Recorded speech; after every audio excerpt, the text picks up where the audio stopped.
C'était une journée d'automne ordinaire lorsque ma vie a basculé. Je m'appelle Amélie, et j'étais mariée à François depuis 5 ans. Nous menions une vie tranquille dans notre appartement parisien, profitant de notre intimité et de notre routine bien établie.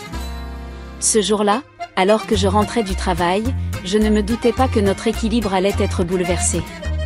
François m'attendait dans le salon, l'air préoccupé. « Chérie, il faut qu'on parle, dit-il dès que je franchis le seuil. Je sentis immédiatement que quelque chose n'allait pas.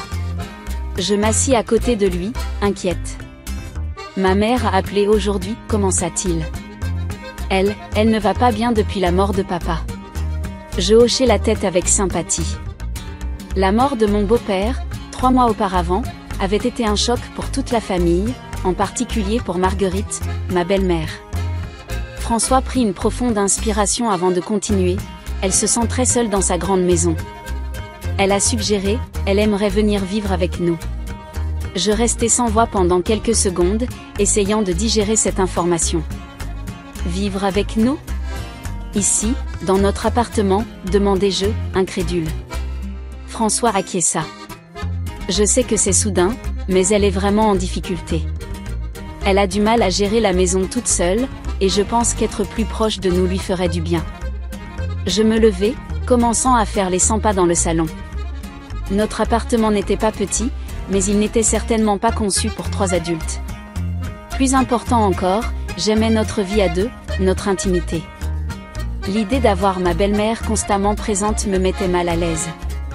François, je comprends que ta mère traverse une période difficile, commençai-je doucement, mais es-tu sûr que c'est la meilleure solution? N'y a-t-il pas d'autres options à envisager? Je vis son visage se crisper légèrement. Quelles autres options, Amélie? C'est ma mère. Elle a besoin de nous. Je pris une profonde inspiration, essayant de rassembler mes pensées. Je sais, et je veux l'aider aussi. Mais vivre ensemble, c'est un grand changement. Ça affecterait toute notre vie quotidienne. Notre intimité, notre routine. François se leva à son tour, visiblement frustré. Tu ne penses qu'à notre confort? Ma mère est seule, elle souffre. Je reculai, surprise par son ton accusateur. Ce n'est pas ce que je veux dire, François. Bien sûr que je me soucie de ta mère.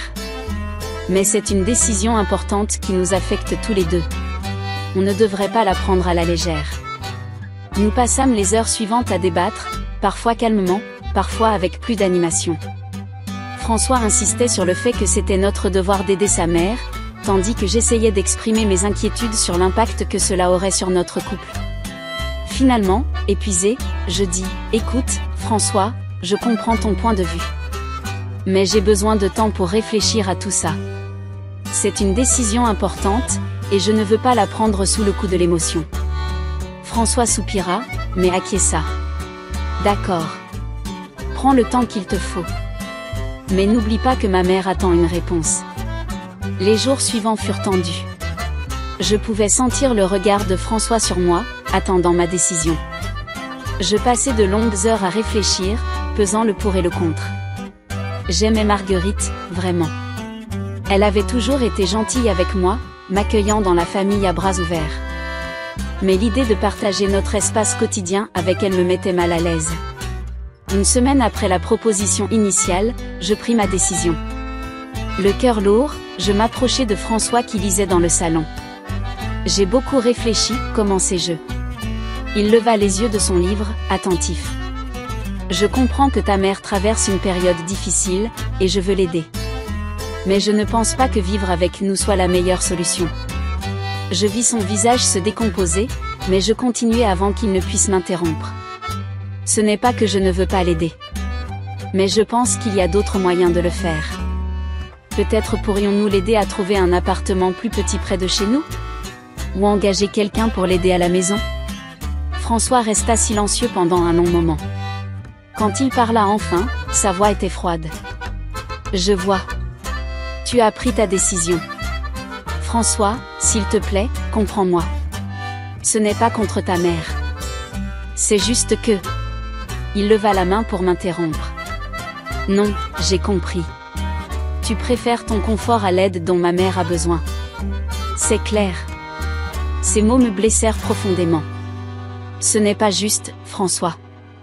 J'essaie de trouver une solution qui convienne à tout le monde. Mais il ne semblait pas m'écouter. Il se leva brusquement, prit ses clés et sortit de l'appartement sans un mot de plus. Je restais là, abasourdi, ne sachant pas quoi faire. C'était la première fois que je voyais François réagir de cette façon. Nous avions eu des désaccords avant, bien sûr, mais jamais il n'avait été aussi froid, aussi distant. Les jours qui suivirent furent difficiles. François était distant, passant plus de temps au travail et au téléphone avec sa mère. Quand il était à la maison, il parlait à peine, répondant par monosyllabes à mes tentatives de conversation.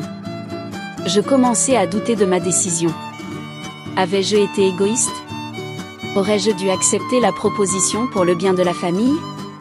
Mais chaque fois que j'imaginais vivre avec ma belle-mère, je sentais une boule d'angoisse se former dans mon estomac.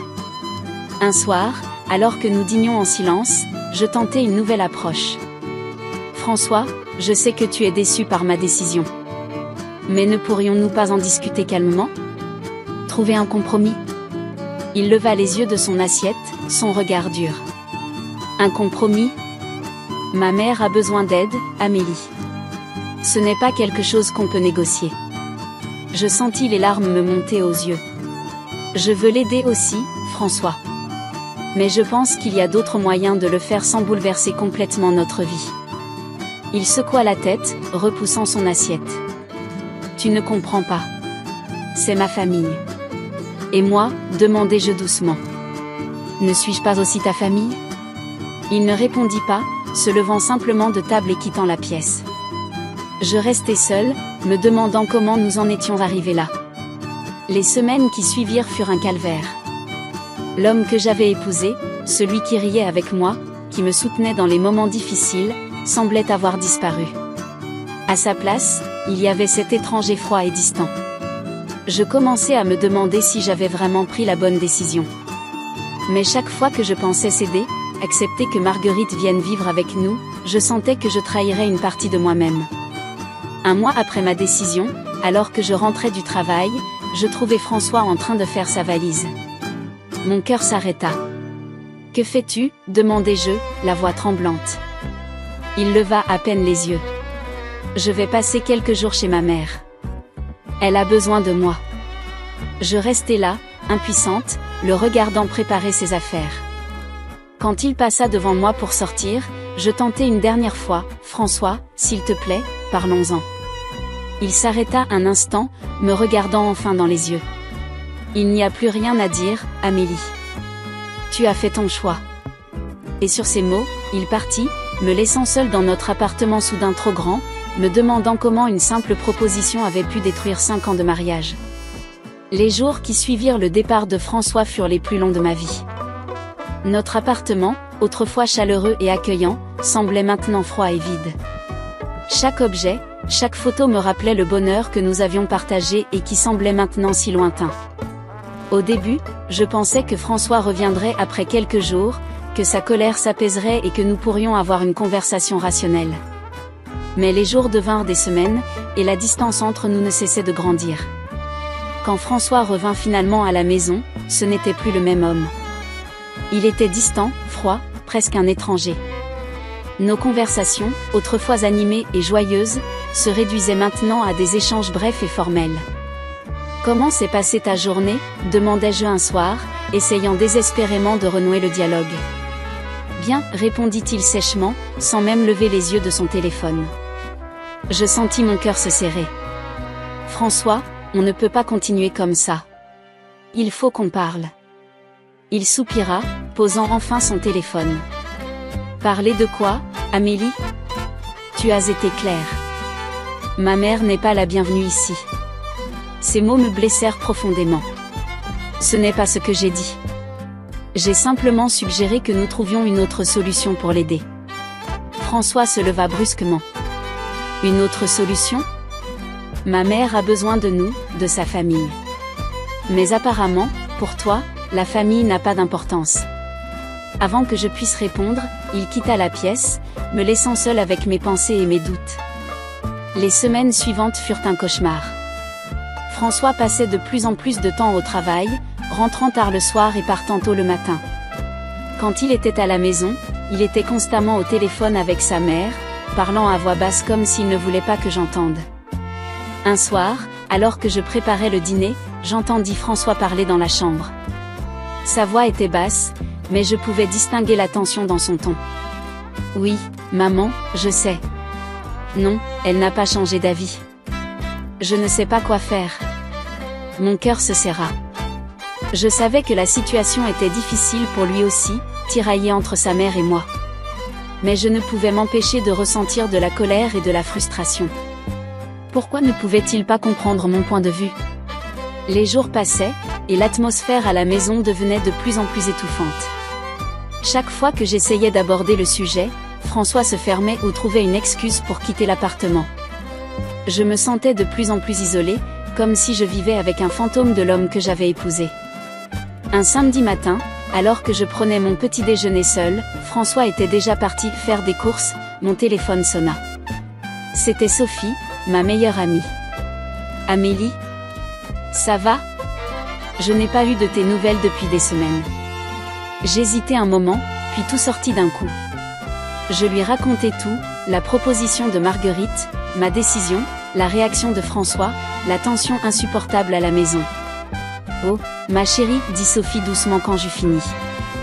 Pourquoi n'as-tu rien dit plus tôt? » Je ne savais pas quoi dire, admis-je. J'avais l'impression que tout était de ma faute. « Amélie, écoute-moi bien, dit Sophie d'un ton ferme. Tu n'as rien fait de mal. Tu as le droit d'avoir ton opinion et tes limites. François devrait comprendre cela. » Ces paroles me réconfortèrent, mais ne résolurent pas le problème. Quand je raccrochai, je me sentais un peu moins seule, mais toujours aussi perdue. Le soir même, François rentra plus tôt que d'habitude. Je décidai de tenter une nouvelle approche. « François, commençai-je doucement, je sais que la situation est difficile pour toi aussi. Peut-être pourrions-nous essayer de trouver une solution ensemble? Quelque chose qui conviendrait à tout le monde? » Il me regarda longuement, et pendant un bref instant, je crus voir une lueur d'espoir dans ses yeux. Mais elle disparut rapidement, remplacée par cette froideur à laquelle je m'étais malheureusement habituée. « Il n'y a pas de solution miracle, Amélie, dit-il finalement. Ma mère a besoin d'aide, et tu ne veux pas qu'elle vienne ici. C'est aussi simple que ça. » Je sentis la frustration monter en moi. « Ce n'est pas aussi simple, François. J'essaie de trouver un compromis, mais tu refuses même d'en discuter. » « Un compromis, s'exclama-t-il, sa voix montant d'un cran. Ma mère souffre, elle est seule, et tu parles de compromis? Notre discussion dégénéra rapidement en dispute. Des mots durs furent échangés, des accusations lancées. Quand François claqua la porte de notre chambre, j'avais l'impression que notre mariage s'effritait un peu plus chaque jour. Les jours qui suivirent furent un brouillard de tension et de silence. François passait de plus en plus de temps hors de la maison, et quand il était là, c'était comme si un mur invisible nous séparait. Je commençais à me demander si j'avais vraiment pris la bonne décision. Peut-être aurais-je dû accepter que Marguerite vienne vivre avec nous? Mais chaque fois que cette pensée me traversait l'esprit, je sentais une boule se former dans mon estomac. Ce n'était pas seulement une question de confort ou d'intimité. C'était aussi une question de limite, de respect mutuel dans notre couple. Un soir, alors que je rentrais du travail, je trouvai François en train de faire sa valise. Mon cœur s'arrêta. « Que fais-tu » demandai-je, la voix tremblante. Il leva les yeux vers moi, son visage fermé. « Je vais passer quelques jours chez ma mère. Elle ne va pas bien. » Je restai là, impuissante, le regardant préparer ses affaires. Quand il passa devant moi pour sortir, je tentai une dernière fois. « François, s'il te plaît, ne pars pas comme ça. On peut en discuter. » Il s'arrêta un instant, me regardant enfin dans les yeux. « Il n'y a plus rien à discuter, Amélie. Tu as fait ton choix, j'ai fait le mien. » Et sur ces mots, il partit, me laissant seul dans notre appartement soudain trop grand. Les jours qui suivirent furent un tourbillon d'émotions. Je passais de la colère à la tristesse, du regret à la frustration. Je me demandais constamment si j'avais fait le bon choix, si j'avais été égoïste, si j'aurais dû céder. Un soir, alors que je regardais distraitement la télévision, mon téléphone vibra. C'était un message de François. Je reste chez ma mère encore quelques jours. Elle a besoin de moi. Je fixais l'écran, les larmes aux yeux. C'était tout? Pas de « tu me manques », pas de « on se parle bientôt ». Juste une information froide et distante. Cette nuit-là, je pleurais jusqu'à m'endormir, serrant son oreiller contre moi, respirant son odeur qui commençait déjà à s'estomper. Les jours passèrent, se transformant en semaines. François revenait de temps en temps à l'appartement, mais c'était comme vivre avec un étranger. Nos conversations se limitaient à des banalités, des informations pratiques. L'homme que j'avais épousé, celui qui me faisait rire, qui me soutenait dans les moments difficiles, semblait avoir disparu. Je commençais à me renfermer sur moi-même. Je sortais moins, déclinais les invitations de mes amis. Comment leur expliquer que mon mariage s'effondrait à cause d'une décision qui me semblait pourtant raisonnable? Un jour, alors que je rentrais du travail, je trouvai une lettre de Marguerite dans la boîte aux lettres. Mon cœur se serra en reconnaissant son écriture élégante. Avec appréhension, je l'ouvris. Ma chère Amélie, j'espère que cette lettre te trouvera en bonne santé. Je sais que la situation actuelle est difficile pour tout le monde. Je voulais simplement te dire que je comprends ta position. François m'a expliqué tes réserves, et je ne t'en veux pas. La vie à trois n'est pas toujours facile, et je respecte ton besoin d'espace et d'intimité. Je suis désolée si ma proposition a causé des tensions entre vous. Ce n'était pas mon intention. J'aime mon fils, et je t'aime aussi, Amélie. Vous êtes ma famille, et votre bonheur est important pour moi.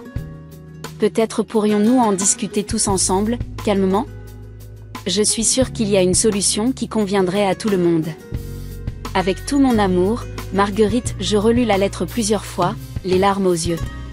La gentillesse et la compréhension de Marguerite me touchaient profondément, mais elle me faisait aussi me sentir encore plus coupable. Comment avions-nous pu laisser la situation dégénérer à ce point? Cette nuit-là, allongée dans notre lit trop grand, je réfléchis longuement. À notre mariage, à notre avenir, à mes valeurs. Je me demandais si j'avais été trop rigide, trop égoïste. Mais je savais aussi que mes sentiments étaient valides, que j'avais le droit d'avoir mes propres limites. Le lendemain matin, je pris une décision. Je ne pouvais pas continuer comme ça. Il fallait que je parle à François, que nous ayons une vraie conversation, honnête et ouverte. Peu importait le résultat, nous ne pouvions pas rester dans cette situation de non-dit et de ressentiment. Je saisis mon téléphone, le cœur battant, et composai le numéro de François. Alors que la tonalité résonnait, je priai pour qu'il décroche, pour qu'il accepte de me parler. J'avais l'impression que notre avenir dépendait de cet appel. Le téléphone sonna plusieurs fois avant que François ne décroche. Sa voix était distante, presque froide. « Amélie? Qu'est-ce qu'il y a ?» Je pris une profonde inspiration. « François, il faut qu'on parle. Vraiment parler. Pas juste échanger des banalités. On ne peut pas continuer comme ça. » Il y eut un long silence à l'autre bout de la ligne. Pendant un moment, je crus qu'il allait raccrocher. Mais finalement, il soupira. « D'accord. Je serai à la maison ce soir. » La journée passa lentement, chaque minute semblant s'étirer à l'infini. J'étais nerveuse, anxieuse, mais aussi pleine d'espoir. Peut-être que cette conversation pourrait enfin débloquer la situation. Quand François rentra ce soir-là, l'atmosphère était tendue. Nous nous assîmes dans le salon, face à face, comme deux étrangers. « Je t'écoute, dit-il, croisant les bras. Je pris une profonde inspiration. « François, je sais que la situation avec ta mère est difficile. Je comprends que tu veuilles l'aider. Mais j'ai l'impression que tu ne comprends pas mon point de vue. J'ai reçu une lettre de Marguerite. » Soudain, le visage de François changea. Une lueur de panique passa dans ses yeux. Une lettre? Que disait-elle? Sa réaction me surprit. Elle était très compréhensive, en fait. Elle proposait qu'on en discute tous ensemble. François se leva brusquement, faisant les 100 pas dans le salon. Il semblait agité, presque nerveux. « Tu ne comprends pas, Amélie. Ce n'est pas aussi simple. Alors explique-moi, insistai-je. Parce que là, j'ai l'impression que tu me caches quelque chose. Il s'arrêta net, me regardant avec une expression que je n'avais jamais vue auparavant. Un mélange de culpabilité et de peur. Mon cœur se serra. François, dis-je doucement, qu'est-ce qui se passe vraiment? Il hésita un moment, puis s'effondra sur le canapé, la tête entre les mains. Je ne voulais pas que tu la prennes comme ça. Et c'est alors qu'il commença à tout me révéler. Les mots sortaient de sa bouche comme un torrent, et chaque phrase était comme un coup de poignard dans mon cœur. Il m'expliqua que son père, avant de mourir, avait fait un testament particulier. La maison familiale, d'une valeur considérable, devait être vendue. L'argent serait alors partagé entre François et sa sœur, mais à une condition, que Marguerite vive avec l'un de ses enfants pendant au moins 1 an après la mort de son mari. Tu comprends maintenant, dit François, la voix tremblante. Si ma mère ne vient pas vivre avec nous, nous perdons l'héritage. Tout l'argent ira à des œuvres de charité. J'étais abasourdi. Tout prenait soudain un sens différent. La pression de François, son insistance, sa colère face à mon refus. Ce n'était pas seulement une question de prendre soin de sa mère. Il y avait des enjeux financiers importants. Pourquoi ne m'as-tu rien dit, demandai-je, la voix brisée par l'émotion. François baissa les yeux. J'avais honte. Je ne voulais pas que tu penses que je faisais ça pour l'argent. Et puis, je pensais que si tu savais, tu accepterais peut-être pour de mauvaises raisons. Je voulais que tu acceptes parce que tu le voulais vraiment, pas pour l'héritage. Je me levai, incapable de rester assise. Mon esprit tourbillonnait. Toute cette tension, ces disputes, ce mal-être, tout ça à cause d'un secret. Un secret qui avait failli détruire notre mariage. Et ta sœur, demandai-je soudainement.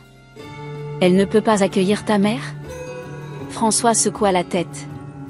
Elle vit dans un petit appartement à l'étranger. Ce n'est pas possible pour elle. Je me dirigeai vers la fenêtre, regardant la ville sans vraiment la voir. Je me sentais trahi, manipulé. Toutes ces semaines de tension, de doute, de culpabilité. Et pendant tout ce temps, François me cachait la vérité. Je suis désolé, Amélie, dit François derrière moi. Je sais que j'aurais dû te le dire dès le début. J'ai eu tort. Je me retournai pour lui faire face. Tort? François, tu as failli détruire notre mariage pour un héritage. Tu m'as fait me sentir coupable, égoïste, alors que tu me cachais la vérité. Les larmes coulaient maintenant librement sur mes joues. Toute la pression, toute la tension des dernières semaines explosait enfin. Je pensais que notre mariage était basé sur la confiance, sur l'honnêteté, continuai-je. Mais apparemment, l'argent est plus important pour toi que notre relation. François tenta de s'approcher de moi, mais je reculai. Ce n'est pas vrai, Amélie. Tu es la personne la plus importante pour moi. J'ai paniqué. Je ne savais pas comment gérer cette situation. Je secouai la tête, incrédule. Et tu as pensé que me mentir était la meilleure solution? Me laisser croire que j'étais une mauvaise personne parce que je ne voulais pas que ta mère vive avec nous? Le silence qui suivit était assourdissant. Nous nous regardions, 2 étrangers dans notre propre salon. Tout ce que nous avions construit ensemble semblait s'effriter sous nos yeux. Finalement, je pris une décision. J'ai besoin d'air, dis-je en me dirigeant vers la porte. Je vais aller marcher un peu. Amélie, attends. Commença François, mais je l'interrompis. Non, François. J'ai besoin d'être seule pour réfléchir. Ne me suis pas. Je sortis de l'appartement, le cœur lourd et l'esprit en ébullition. Les rues de Paris défilaient autour de moi alors que je marchais sans but précis. Chaque pas semblait m'éloigner un peu plus de la vie que je pensais avoir, de l'homme que je croyais connaître. Mes pensées tourbillonnaient. Comment François avait-il pu me cacher quelque chose d'aussi important? Comment avait-il pu me laisser me sentir coupable pendant des semaines, alors qu'il y avait tant d'enjeux cachés? Je repensais à toutes nos disputes, à la tension qui régnait à la maison. Tout prenait un sens différent maintenant. Ce n'était pas seulement une question de prendre soin de Marguerite. C'était une question d'argent, d'héritage. Mais au-delà de ça, c'était une question de confiance. François m'avait menti. Il m'avait caché des informations cruciales, me laissant dans l'obscurité pendant que notre mariage s'effritait. Je m'assis sur un banc dans un petit parc, épuisé émotionnellement. Le soleil commençait à se coucher, colorant le ciel de teintes orangées. C'était beau, paisible, en total contraste avec le chaos qui régnait dans mon cœur. Mon téléphone vibra dans ma poche. C'était un message de François. Je suis vraiment désolée, Amélie. Je sais que j'ai fait une énorme erreur. S'il te plaît, rentrons à la maison et parlons. Je t'aime. Je fixais l'écran, les larmes aux yeux. L'aimais-je encore? Pouvais-je lui faire confiance à nouveau? Alors que je contemplais ces questions, une pensée me frappa soudain. Marguerite. Dans toute cette histoire, elle était aussi une victime. Elle avait perdu son mari, et maintenant elle était au centre d'un conflit familial qu'elle n'avait pas choisi. Je repensais à sa lettre, à sa gentillesse et sa compréhension. Elle méritait mieux que ça. Nous méritions tous mieux que ça. Prenant une profonde inspiration, je me levai du banc. Il était temps de rentrer à la maison. Pas pour pardonner, pas encore. Mais pour commencer à reconstruire. Pour avoir une vraie conversation, honnête et ouverte. Le chemin du retour me sembla interminable. Chaque pas me rapprochait d'une confrontation que je redoutais mais que je savais nécessaire. Quand j'arrivai enfin devant notre immeuble, je m'arrêtai un instant, rassemblant mon courage. François m'attendait dans le salon. Il avait l'air épuisé, les yeux rouges comme s'il avait pleuré. Quand il me vit entrer, il se leva d'un bond mais resta à distance, incertain. « Amélie » commença-t-il, mais je levai la main pour l'interrompre. « Avant que tu ne dises quoi que ce soit, François, j'ai besoin que tu m'écoutes, dis-je d'une voix ferme. Ce que tu as fait, me cacher la vérité, me laisser me sentir coupable pendant des semaines, c'est impardonnable. Tu as trahi ma confiance d'une manière que je n'aurais jamais imaginé possible. » Je vis la douleur dans ses yeux, mais je continuai. « Cependant, je ne suis pas prête à abandonner notre mariage. Pas encore. Mais si nous voulons avoir une chance de surmonter ça, il faut que les choses changent. Plus de secrets, plus de mensonges. Une honnêteté totale, même si c'est difficile. » François hocha la tête, les larmes aux yeux. « Je ferai tout ce qu'il faut, Amélie. Je suis tellement désolée. Je t'aime, et je ne veux pas te perdre. » Je m'assis sur le canapé, sentant le poids de la journée peser sur mes épaules. « Alors commençons par le début. Raconte-moi tout sur ce testament, sur l'héritage, sur les plans que tu avais. Je veux tout savoir. » Et ainsi commença une longue nuit de discussions, de révélations et de larmes. Une nuit qui allait changer le cours de notre mariage et de nos vies. Les jours qui suivirent notre conversation furent comme une montagne russe émotionnelle. François et moi avions passé cette nuit-là à parler, à pleurer, à essayer de comprendre comment nous en étions arrivés là. Mais malgré l'honnêteté brutale de nos échanges, je sentais qu'une partie de moi restait sur ses gardes. La confiance, une fois brisée, est difficile à reconstruire. Un matin, alors que je préparais le petit déjeuner, François entra dans la cuisine, l'air déterminé. « Amélie, dit-il doucement, je pense qu'il est temps que nous parlions à ma mère. Ensemble. » Je sentis mon estomac se nouer. L'idée de confronter Marguerite me terrifiait, mais je savais qu'il avait raison. Nous ne pouvions pas continuer à éviter le sujet. « D'accord, répondis-je après un moment d'hésitation. Mais je veux que ce soit une conversation honnête. Plus de secrets, plus de non-dits. » François hocha la tête, soulagé. « Je te le promets. » Nous décidâmes d'inviter Marguerite à dîner chez nous le week-end suivant. Les jours précédant cette rencontre furent tendus. Je passais des heures à réfléchir à ce que je dirais, comment j'exprimerais mes sentiments sans blesser personne. Le samedi soir arriva trop vite à mon goût.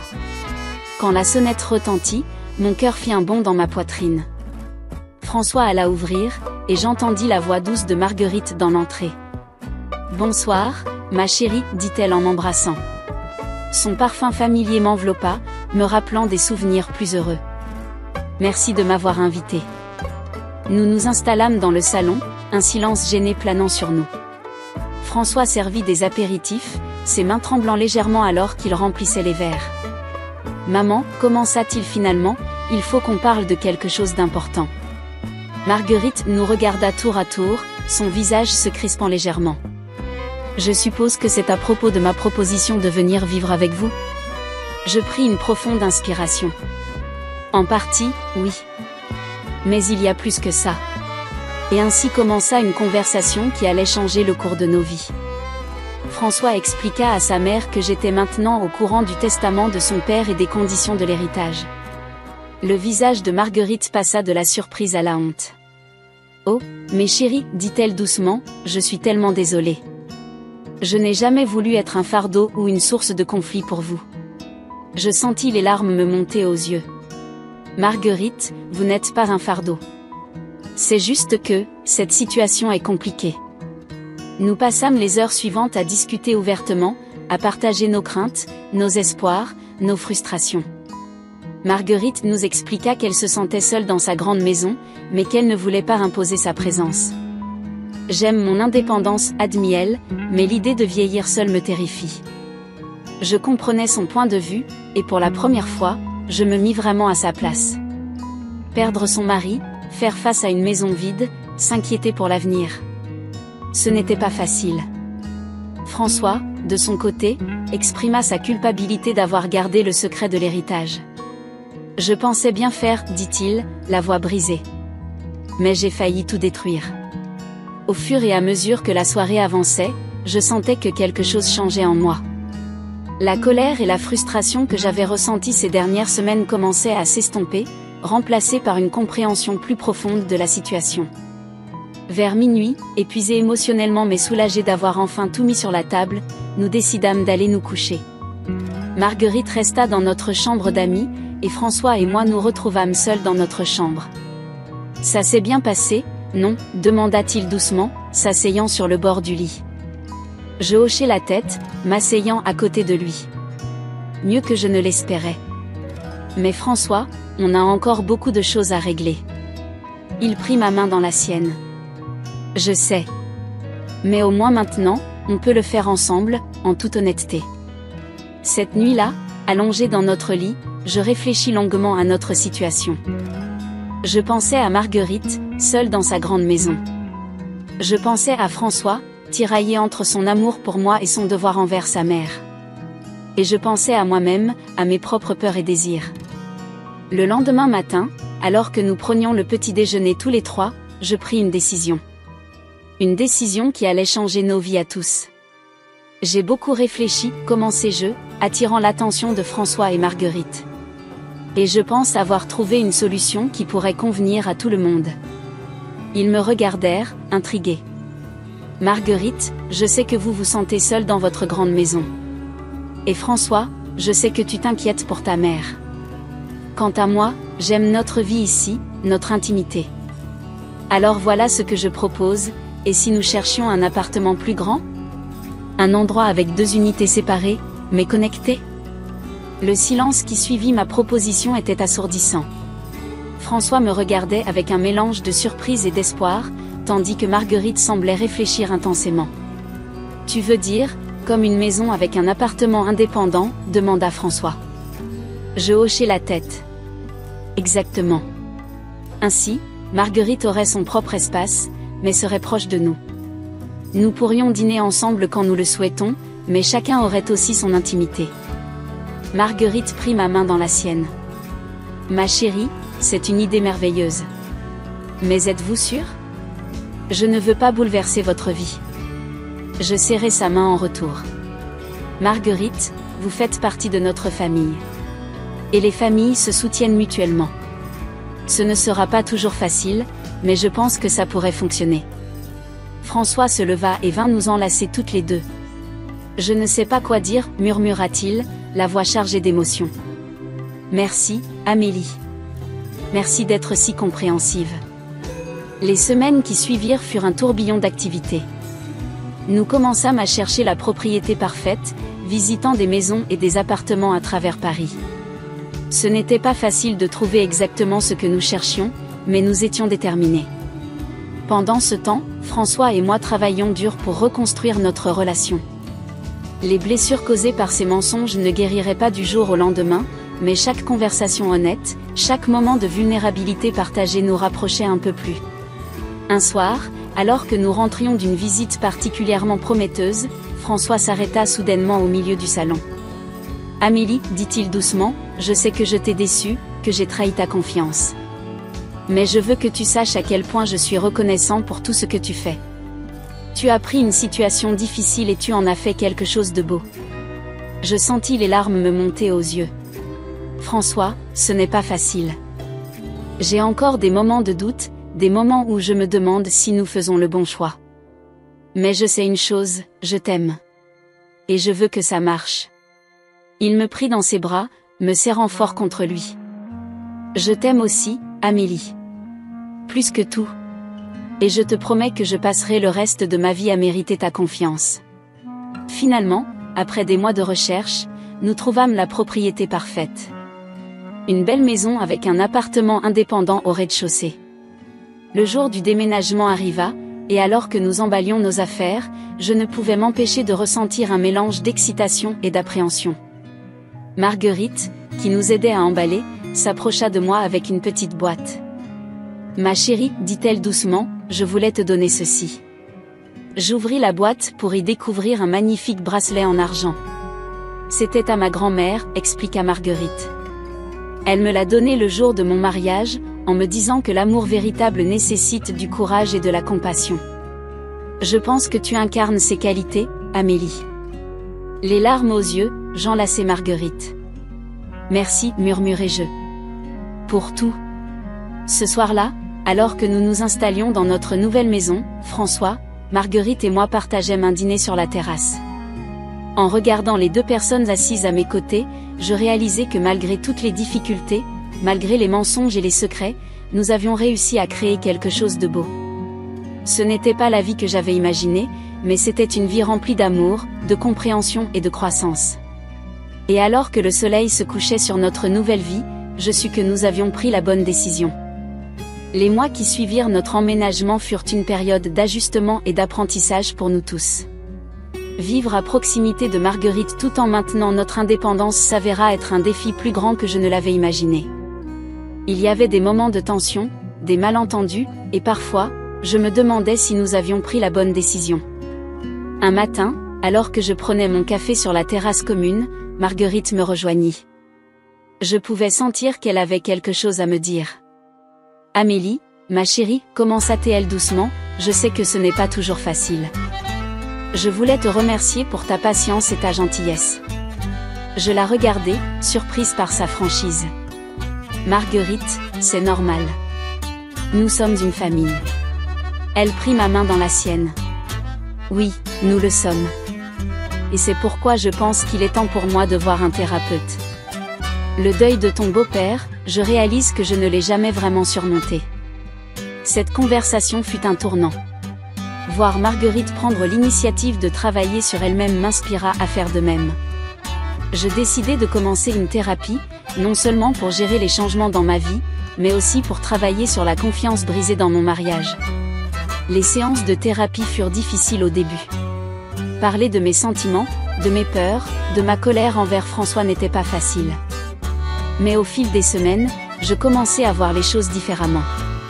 Je compris que ma force ne résidait pas dans l'absence de vulnérabilité, mais dans ma capacité à faire face à l'adversité.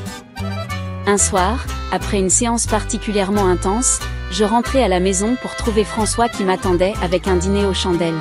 « Qu'est-ce que c'est que tout ça ?» demandai-je, surprise. Il s'approcha de moi, prenant mes mains dans les siennes. « Je voulais te montrer à quel point je suis fière de toi, Amélie.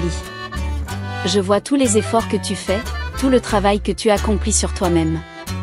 Tu es la femme la plus forte que je connaisse. » Ces mots me touchèrent profondément. Pour la première fois depuis longtemps, je sentis que nous avancions vraiment ensemble, dans la même direction. Parallèlement à la thérapie, je décidai de me reconnecter avec mes amis. J'avais négligé beaucoup de relations pendant la période difficile de notre mariage, et il était temps de reconstruire ces liens. Je commençai par appeler Sophie, ma meilleure amie. Quand elle décrocha, sa voix était mêlée de surprise et de joie. « Amélie, ça fait si longtemps !» Nous passâmes des heures au téléphone, rattrapant le temps perdu. Je lui racontai tout, les difficultés avec François, la situation avec Marguerite, notre nouveau arrangement de vie. Elle m'écouta sans jugement, m'offrant son soutien inconditionnel. Tu sais, dit-elle à la fin de notre conversation, je suis impressionnée par ta force, Amélie. Beaucoup auraient abandonné face à tous ces défis. Ces mots résonnèrent en moi longtemps après que nous ayons raccroché. Étais-je vraiment forte? Ou simplement obstinée? Ces questions m'accompagnèrent alors que je commençais à redécouvrir ma propre identité. J'avais passé tellement de temps à me concentrer sur mon rôle d'épouse et de belle-fille que j'en avais presque oublié qui j'étais en tant qu'individu. Je décidai de reprendre des cours de peinture, une passion que j'avais abandonnée des années auparavant. Chaque coup de pinceau sur la toile était comme une affirmation de mon identité, de mes désirs, de mes rêves. Un samedi après-midi, alors que je peignais sur la terrasse, Marguerite s'approcha silencieusement. « C'est magnifique, dit-elle, admirant mon travail. Tu as un vrai talent, Amélie. » Je la remerciai, touchée par son compliment. Nous restâmes là, en silence, regardant le paysage que j'avais créé sur la toile. C'était une scène paisible, un jardin en fleurs baigné de lumière dorée. Tu sais, dit finalement Marguerite, quand j'ai perdu mon mari, j'ai cru que je ne retrouverais jamais la beauté dans ce monde. Mais en te voyant peindre, en voyant la façon dont tu captures la lumière et la vie, ça me rappelle que la beauté est toujours là, si on sait où regarder. Ces mots me touchèrent profondément. Je réalisais alors que ce processus de guérison, de redécouverte, n'était pas seulement le mien. Nous étions tous en train de grandir, de changer, d'apprendre à voir le monde et nous-mêmes différemment. Les semaines passèrent, et je sentis un changement s'opérer en moi. La colère et la rancœur que j'avais ressenties envers François commencèrent à s'estomper, remplacées par une compréhension plus profonde et une compassion renouvelée. Un soir, alors que nous nous promenions main dans la main dans un parc proche de chez nous, François s'arrêta soudainement. « Amélie, dit-il, sa voix tremblant légèrement, je sais que ces derniers mois ont été difficiles. Mais je veux que tu saches que je suis tombé amoureux de toi à nouveau. De cette nouvelle version de toi, plus forte, plus sûre d'elle-même. » Je le regardai, surprise par son aveu. « François. » Il continua, « Je sais que j'ai fait des erreurs qui auraient pu nous coûter notre mariage.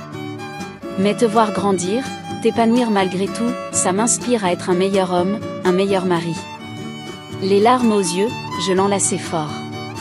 Nous avons grandi ensemble, François. À travers les difficultés, nous sommes devenus plus forts. Cette nuit-là, en rentrant chez nous, je réalisais à quel point notre vie avait changé. Non seulement notre situation de vie, mais aussi notre façon d'être ensemble, de communiquer, de nous comprendre mutuellement. Le lendemain matin, je me réveillai avec une idée. J'appelai Marguerite et François pour un petit déjeuner familial. J'ai pensé à quelque chose, dis-je une fois que nous fûmes tous réunis. Et si nous organisions un dîner hebdomadaire? Un moment où nous pourrions tous nous réunir, partager nos expériences de la semaine, nos joies et nos peines. Marguerite sourit largement. C'est une idée merveilleuse, ma chérie. François hocha la tête avec enthousiasme. Je suis d'accord. Ça nous permettrait de rester connectés, même quand la vie devient folle. Et ainsi naquit notre tradition du dîner du dimanche soir. Chaque semaine, nous nous réunissions, parfois juste nous trois, parfois avec des amis ou de la famille élargie. Ces moments devinrent un pilier de notre nouvelle vie, un rappel constant de l'importance de la communication et de la connexion. Au fil des mois, je vis des changements non seulement en moi, mais aussi chez François et Marguerite. François devint plus ouvert, plus enclin à partager ses pensées et ses sentiments. Marguerite, quant à elle, retrouva une joie de vivre que je ne lui avais pas vue depuis longtemps. Un dimanche soir, alors que nous débarrassions la table après le dîner, Marguerite me prit à part. « Amélie, dit-elle doucement, je voulais te dire quelque chose. Quand j'ai proposé de venir vivre avec vous, je pensais que c'était la seule solution à ma solitude. Mais maintenant, je réalise que ce dont j'avais vraiment besoin, c'était de me sentir connectée, aimée. Et grâce à toi, à ta compassion et ta force, j'ai trouvé bien plus que ce que j'espérais. » Ces mots me touchèrent profondément. Je réalisais alors que ce voyage de découverte de soi n'avait pas seulement été le mien. Nous avions tous grandi, tous changé. Cette nuit-là, allongée dans mon lit à côté de François, je réfléchis à tout ce que nous avions traversé. Les mensonges, la trahison, la colère, mais aussi la guérison, le pardon, la croissance. À quoi penses-tu? Demanda doucement François, se tournant vers moi. Je souris, prenant sa main dans la mienne. Je pense à nous. À tout ce que nous avons traversé. Et je réalise que malgré toutes les difficultés, je ne changerai rien. Il me regarda, surpris. Vraiment? Même pas mes erreurs? Je secouai la tête. Tes erreurs, mes peurs, nos luttes, tout cela nous a menés ici. Et ici est un endroit merveilleux. François m'attira contre lui, m'embrassant tendrement. Je t'aime, Amélie. Plus que jamais. Je t'aime aussi, François, répondis-je, sentant mon cœur déborder d'amour et de gratitude. Alors que je m'endormais cette nuit-là, je réalisais que la force intérieure que j'avais découverte n'était pas quelque chose que j'avais créé seule. Elle était née de l'adversité, nourrie par l'amour et le soutien de ceux qui m'entouraient, et renforcée par ma volonté de grandir et de changer. Notre histoire n'était pas parfaite. Elle était compliquée, parfois douloureuse, mais profondément humaine. Et c'est précisément ce qui la rendait belle.